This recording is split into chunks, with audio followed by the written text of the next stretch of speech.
नमस्कार, मैं हुसैन रिजवी। वैसे तो आपने वर्ल्ड मैप कई बार देखा होगा, लेकिन आज इसमें हम आपको कुछ बहुत खास चीजें दिखाने वाले हैं जिसका ग्लोबल प्रॉब्लम और आपकी सेहत से सीधा रिश्ता है। बात क्या है हुसैन, ये भी तो बताइए। देखिए मीनाक्षी, आप जो हैं वो ऑस्ट्रेलिया के पास तस्मानिया के उत्तर पश्चिम में ब्लिंक करती हुई उस जगह को आप देखिए जरा। ये केप ग्रिम पेनिनसुला है। साइंटिस्ट के मुताबिक, वैज्ञानिकों के मुताबिक, ये धरती पर सबसे साफ हवा वाली जगह है और तो और यहाँ की हवा दूषित भी हो ही नहीं सकती। अब इसके पीछे क्या जादू है हुसैन? देखिए, जादू तो कुछ खास नहीं है, बस साइंटिफिक रीजन है, कुछ वैज्ञानिक वजह हैं। यहाँ 180 किलोमीटर प्रति घंटे की रफ्तार से हवाएं चलती हैं और केप ग्रिम पहुंचने वाली 30% हवा पर किसी लोकल एटमॉस्फेरिक सोर्स का कोई असर नहीं पड़ता, लेकिन लोगों का दखल भी अभी बहुत यहाँ पर कम है। आबादी यानी बहुत कम है। वैसे हुसैन, हाल के दिनों में ऐसी जगहों की तलाश बहुत बढ़ी है, क्योंकि क्लाइमेट चेंज और पोल्यूशन की वजह से केवल भारत में हर साल 21 लाख से ज्यादा लोगों की जान जा रही है। हाल ये है कि छोटे छोटे लालच की वजह से लोग मिट्टी पानी तक को प्रदूषित करने में लगे हैं। बिल्कुल मीनाक्षी, तभी तो आए दिन नई बीमारी, नया खतरा इंसानी जान पर बना रहता है। प्रदूषण का जहर हवा, पानी और खान पान के जरिए हमारे शरीर के अंदर घुल जाता है और तमाम लाइफस्टाइल की बीमारियां और कैंसर का रिस्क बढ़ा देती हैं। वैसे इसका सबसे बुरा असर लोगों की इम्यूनिटी पर पड़ा है और इसकी वजह से नई मुसीबत ऑटो इम्यून डिजीज के मामले तेजी से बढ़े हैं। लेकिन इससे बचने के लिए दो बातें हर किसी को बहुत जरूरी है समझना। इंसान के वजूद को बनाए रखने के लिए कुदरत का सलामत रहना, प्रकृति का रहना बहुत जरूरी है। और दूसरी बात, कुदरत अपने पास कुछ रखती नहीं है, इसे जो हम देते हैं वही हमें वापस लौटा देती है। मतलब ये कि संभल जाइए, होशियार हो जाइए और ये जितनी जल्दी होगा उतना बेहतर है। ऑर्गेनिक लाइफ और योग को अपनी जिंदगी में शामिल कीजिए ताकि एक सेहतमंद, खुशहाल जिंदगी आप जी सकें। और ये सब कुछ कैसे होगा, स्वामी जी हमें बताएंगे। स्वामी जी प्रणाम, बहुत बहुत स्वागत है आपका। प्रणाम स्वामी जी, स्वागत है आपका। आज दीवारों में आप कह रहे, मतलब आप हरिद्वार में नहीं हैं।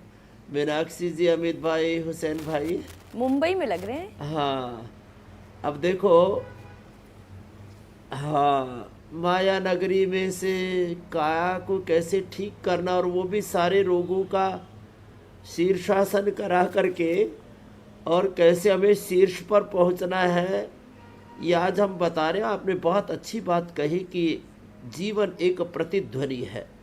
जो हम करते हैं वो वापस हमें लौट करके मिलता है और अनंत गुणा होकर के लौट करके मिलता है। पाप करेंगे तो पाप, पुण्य करेंगे तो पुण्य, सुकर्म करेंगे तो आपको भी स्वास्थ्य, सुख, समृद्धि, शांति, सफलता, विजय जीवन में अनंत गुणा होकर के मिलती है। इसलिए हम बार बार कहते हैं, जड़ों से जुड़ो, पेड़ों से जुड़ो, बड़ों से जुड़ो, अपने मूल से जुड़ो। और जो मूल प्रकृति है, प्रकृति और परमेश्वर ने जीवन को ऐसे ही बनाया है कि हम रोज 7:56 पर इंडिया टीवी पर हम जब खाली योग से ही नहीं जुड़ते, योग में सारे सत्य अंतर्निहित है, सद्ज्ञान है, सद्भाव है, सद्गुण है। उसमें व्यष्टि से लेकर के समष्टि तक, योग तंत्र से लेकर के लोक तंत्र तक, और पूरा का पूरा ये जो जीवन तंत्र है ये पूरा जुड़ा हुआ है। तो एक तो रोज शीर्षासन करें, जो शीर्षासन नहीं कर सकते वो अनुलोम विलोम करें।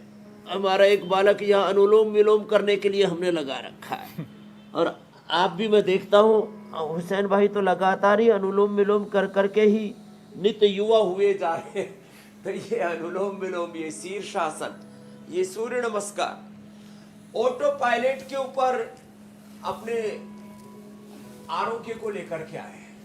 तो ये ऑटोमेन डिजीज, SLE, MS और बैक्टीरियल, वायरल, फंगल डिजीज का ये जो पूरा खतरा, फिर लाइफस्टाइल डिजीज, और वो लाइफस्टाइल डिजीज ही जब पुरानी हो जाती हैं तो उन्हीं को क्रोनिक डिजीज, फिर इनक्योरेबल डिजीज, फिर लीवर किडनी फेलियर, फिर पेनक्रियाज का फेलियर, इंटेस्टाइन का फेलियर, कोलाइटिस और IBS, क्रोन्स डिजीज, फिर हार्ट फेलियर, और तमाम तरह के हमारे जो अंग प्रत्यंग हैं उनमें एक तरह की इतनी दुर्बलता, इतनी विकलांगता आ जाती है।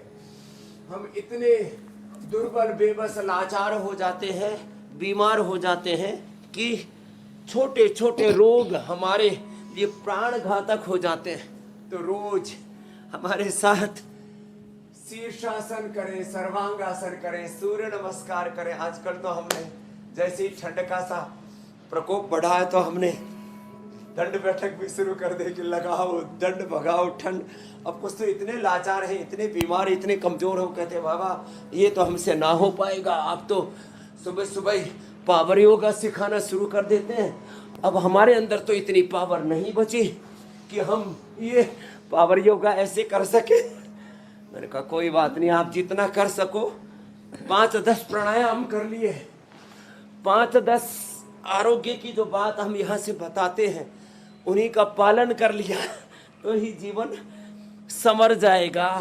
तो जिससे जितना हो पाए हमारे साथ सुबह एक बार जुड़ स्वामी जी, जाए। ऐसा तो है नहीं कि पावर किसी चमत्कार के रूप में मिल जाती हो, आसमान से उतरी और शरीर में घुस गई। पावर भी खुद ही जनरेट करनी पड़ती है हर दिन अभ्यास के साथ।